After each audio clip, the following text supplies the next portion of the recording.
സ്തോത്രം. വേഗം വരുന്ന യേശുക്രിസ്തുവിൻ്റെ നാമത്തിൽ എല്ലാവർക്കും എൻ്റെ സ്നേഹവന്ദനത്തെ അറിയിക്കുന്നു. നമ്മൾ രാത്രിയിൽ കിടന്നുറങ്ങി രാവിലെ എണീക്കണമെന്നുണ്ടെങ്കിൽ ദൈവത്തിൻ്റെ കൃപ ഉണ്ടെങ്കിലേ നമുക്ക് എണീക്കാനായിട്ട് സാധിക്കത്തുള്ളൂ.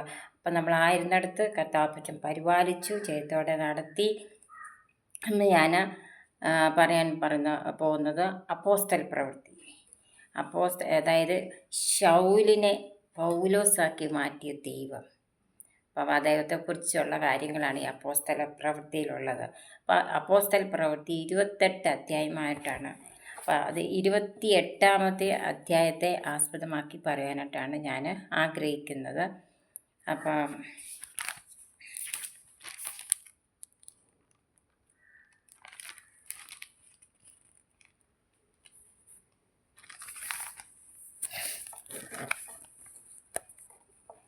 അപ്പോസ്തല പ്രവൃത്തി അപ്പോസ്തലന്മാരുടെ പ്രവൃത്തികളെന്നാണ്. ദ ആക്ട്സ് ഓഫ് ദി അപ്പോസ്തൽസ് എന്ന് പറഞ്ഞാൽ അപ്പോസ്തലന്മാരുടെ പ്രവൃത്തികൾ ആണ്. അപ്പോൾ അതായത് ഇതിൻ്റെ ഇൻട്രഡക്ഷൻ പറയുന്നത്, തെയോഫിലസ്, ഞാൻ എഴുതിയ ഒന്നാമത്തെ ചരിത്രം യേശു തിരഞ്ഞെടുത്ത അപ്പോസ്തലന്മാർക്ക് പരിശുദ്ധാത്മാവിനാൽ കൽപ്പന കൊടുത്തിട്ട് ആരോപണം ചെയ്ത നാൾ വരെ അവൻ ചെയ്തും ഉപദേശിച്ചും തുടങ്ങിയ സകലത്തെയും കുറിച്ചായിരുന്നുവല്ലോ. അതുകൊണ്ടാണ് അപ്പോൾ തുടക്കത്തിലേ ഉള്ള കാര്യമാണ്. അപ്പം നമ്മളൊരു പുസ്തകം എടുക്കുമ്പം അതിൻ്റെ തുടക്കം എങ്ങനെയാണ്, അതിൻ്റെ അവസാനം എങ്ങനെയാണ് എന്നുള്ളത് നമ്മൾ മനസ്സിലാക്കുമല്ലോ.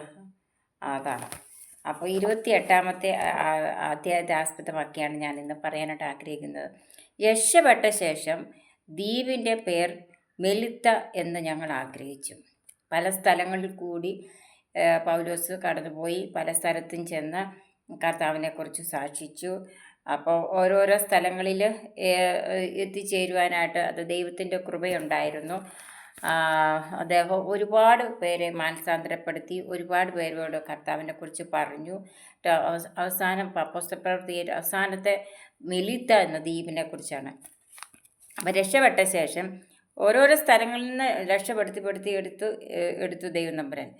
രക്ഷപ്പെട്ട ശേഷം ദ്വീപിൻ്റെ മെലിത്ത എന്ന് ഞങ്ങൾ ആഗ്രഹിച്ചു. അവിടുത്തെ ബർബരന്മാർ ഞങ്ങൾക്ക് അസാധാരണ ദയ കാണിച്ചു. അപ്പോൾ അവിടെ ഉള്ളവരൊക്കെ ദയ കാണിക്കുകയൊക്കെ ചെയ്തു.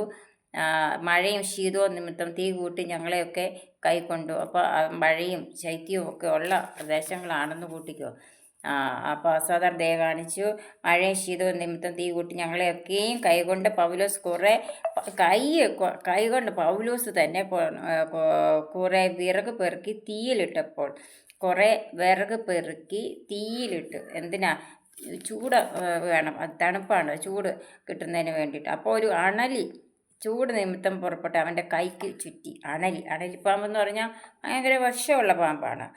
അത് അവൻ്റെ കൈമ തൂങ്ങുന്നത് ബർബരന്മാർ കണ്ടപ്പോൾ, ഈ മനുഷ്യന് ഒരു കൊലപാതകൻ സംശയമില്ല, കടലിൽ നിന്ന് രക്ഷപ്പെട്ടിട്ട് നീതിദേവി അവനെ ജീവിച്ചിരിപ്പാൻ സമ്മതിക്കുന്നില്ല എന്ന് തമ്മിൽ പറഞ്ഞു. അവനോ ആ പാമ്പിനെ എടുത്ത് തീയിലങ്ങ് കുടഞ്ഞു കളഞ്ഞു. അദ്ദേഹത്തിൻ്റെ കയ്യിൽ ചുറ്റി അണലി. പക്ഷെ അദ്ദേഹം എന്ത് ചെയ്തു? ഈ തീയിലോട്ട് ഇട്ട് കളഞ്ഞു. അപ്പോഴും അവിടെയും കുറ്റം പറയാനായിട്ട് ആൾക്കാരുണ്ടായിരുന്നു. അത് പൗലോസ് മൈൻഡ് ചെയ്തില്ല. ദോഷമൊന്നും പൗലോസിന് പറ്റിയില്ല. എന്തുവാ? ദൈവത്തിൻ്റെ കൃപ, ആ ദൈവികമായ ശക്തി പൗലോസിന്മേലുണ്ടായിരുന്നു. അതുകൊണ്ടാണ് ഒന്നും പറ്റാതെ ഇരുന്നത്. അവൻ ഇവർക്ക് പെട്ടെന്ന് ചത്തു വീഴുകയൊക്കെ എന്ന കുറേ പേര് കാത്തു നിന്ന്, ഇവനെന്ത് സംഭവിക്കും, ഇവൻ മരിക്കും, ഇവൻ ജീവിച്ചിരിക്കുകയില്ല, അണലിയല്ലേ. അപ്പോൾ ഇത് അങ്ങോർത്തോണ്ട് അവരിരുന്നു. പക്ഷേ അദ്ദേഹത്തിന് ഒന്നും പറ്റിയില്ല. വളരെ നേരം കാത്തു നിന്നിട്ട് അവനൊരു ആപത്ത് സംഭവിക്കുന്നില്ല എന്ന് കണ്ട് മനസ്സ് മാറി അവൻ ഒരു ദേവൻ എന്ന് പറഞ്ഞു. കേട്ടോ, ഈ പ്രയാസപ്പെടുത്തിയതെല്ലാം പറഞ്ഞ് ഇവൻ ഒരു ദേവനാണെന്ന് പറഞ്ഞു. ആ സ്ഥലത്തിൻ്റെ സമീപത്ത് പുബ്ലിയോസ് എന്ന ദ്വീപ് പ്രമാണിക്ക് ഒരു ജന്മഭൂമി ഉണ്ടായിരുന്നു. നമുക്കൊരു ജന്മസ്ഥലമുണ്ട്. അതിനോട് നമുക്കൊരു പ്രത്യേക സ്നേഹം കാണും. അതാണ് നമുക്കൊരു ജന്മസ്ഥലം. അത് നമ്മൾ താമസിക്കുന്ന ആ സ്ഥലം. ഇപ്പം നമ്മൾ താമസിക്കുന്ന ആ സ്ഥലത്തോട് നമുക്കൊരു സ്നേഹം ഉണ്ടായിരിക്കും. ആ പ്രദേശത്ത് നമ്മളൊന്ന് പറയുമ്പോൾ അത് നമ്മൾ ആ കർത്താപ്പച്ചനാണ് നമ്മൾ ഓരോ പ്രദേശത്ത് കൊണ്ടുവന്ന് എത്തിക്കുന്നത്. ആ പ്രദേശത്തെ വെച്ച് നമ്മൾ പ്രാർത്ഥിക്കണം. നമ്മുടെ ഭവനത്തിൽ താമസിക്കുമ്പോൾ ഭവനത്തെ വെച്ച് സമർപ്പിച്ച് പ്രാർത്ഥിക്കണം. അങ്ങനെ നമ്മളൊരു സമർപ്പണ ജീവിതം നമുക്ക് തന്നെ ഉണ്ടായിരിക്കണം. അവൻ ഞങ്ങളെ ചേർത്ത് 3 ദിവസം ആദരവോടെ അതിഥി സൽക്കാരം ചെയ്തു. പുബ്ലിയോസിൻ്റെ അപ്പൻ പനിയും അതിസാരവും പിടിച്ചു കിടപ്പായിരുന്നു. ആ പുബ്ലിയോസ് എന്ന് പറഞ്ഞൊരു പ്രമാണിയായിരുന്നു. അദ്ദേഹത്തിൻ്റെ ഫാദറിന് പനിയും അതിസാരവും പിടിച്ചു കിടപ്പ്. പൗലോസ് അവൻ്റെ അടുക്കൽ അകത്ത് എന്ന് പ്രാർത്ഥിച്ചു. അവൻ്റെ മേൽ കൈവച്ച് സൗഖ്യം വരുത്തി. കണ്ടോ, ഇത് സംഭവിച്ച ശേഷം ദ്വീപിലെ മറ്റു ദീനക്കാരും വന്ന് സൗഖ്യം പ്രാപിച്ചു. അവർ ഏറിയ സമ്മാനം തന്ന് ഞങ്ങളെ മാനിച്ചു. ഞങ്ങൾ കപ്പൽ കയറുന്ന സമയം ആവശ്യമുള്ളത് കയറ്റി തന്നു.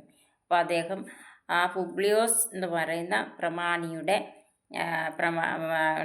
ഫാദറിന് അസുഖം വന്ന് സൗഖ്യമാക്കി. അത് വലിയൊരു വിടുതലായിരുന്നു. പിന്നെ അണൽ കൈമേ ചുറ്റി, അത് വലിയൊരു വിടുതലായിരുന്നു. അപ്പോൾ അതാണ്, ഈ 2 കാര്യമാണ് നമ്മൾക്ക് ഇതിനകത്തുനിന്ന് മനസ്സിലാക്കാനായിട്ട് സാധിക്കുന്നത്. നമ്മളായിരിക്കുന്നിടത്ത് കർത്താവ് പരിപാലിക്കട്ടെ, ജയത്തോടെ നടത്തട്ടെ. നിങ്ങൾ ഏത് സ്ഥലത്താണ് ഇപ്പോൾ താമസിക്കുന്നത്? എന്നെ കേട്ടുകൊണ്ടിരിക്കുന്നവർ, നിങ്ങൾ ഏത് സ്ഥലത്ത്, ഞാൻ ഉൾപ്പെടെ നമ്മൾ ഏത് സ്ഥലത്താണ് ഇപ്പോൾ താമസിക്കുന്നത്, ആ സ്ഥലത്തെ സമർപ്പിച്ച് പ്രാർത്ഥിക്കണം. ആ സ്ഥലത്തിലുള്ളവരെ സമർപ്പിച്ച് പ്രാർത്ഥിക്കണം. നമ്മളെ തന്നെ സമർപ്പിച്ച് പ്രാർത്ഥിക്കണം. നമ്മുടെ ഭവനത്തിലുള്ളവരെ സമർപ്പിച്ച് പ്രാർത്ഥിക്കണം. നിങ്ങളായിരിക്കുന്നിടത്ത് കർത്താവ് പരിപാലിക്കട്ടെ, ജയത്തോടെ നടത്തട്ടെ. God bless you.